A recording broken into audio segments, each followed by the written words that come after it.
Good morning from Australia. My name is John Ridley. I am the CEO and co-founder of Ocean Nourishment, and my talk is entitled Unlocking the Ocean's Biological Carbon Pump for Enhanced Carbon Dioxide Removal.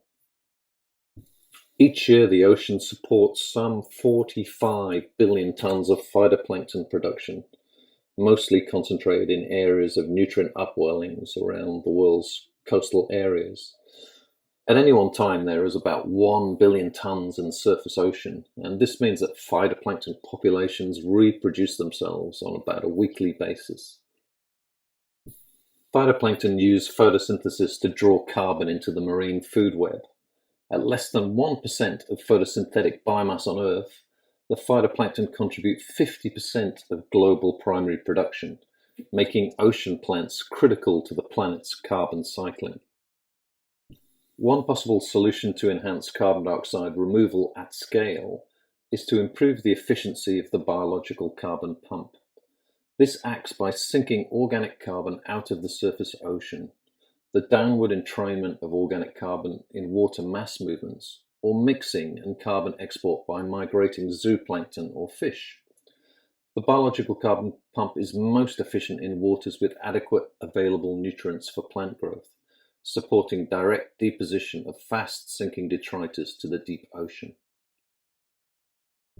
So-called particle injection pumps may be equally important as the gravity pump. This is supported by evidence of rapid export of carbon in short winter pulses of phytoplankton, with chlorophyll being detected nearly 1,000 meters deep in less than 72 hours. A lot more research is required.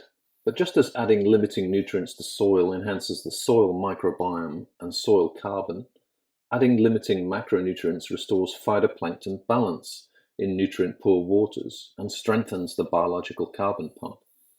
In multiple cycles of growth, decay, and nutrient release, carbon can be either released back to the ocean and potentially to the atmosphere as carbon dioxide, or retained in the ocean interior and sediments for thousands of years.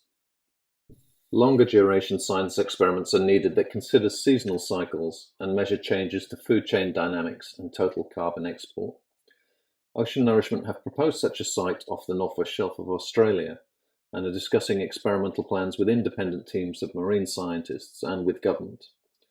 In conclusion, intervention in the biological carbon pump offers significant opportunity for ocean restoration and enhanced carbon sequestration to counter the rising impacts of climate change on critical marine processes.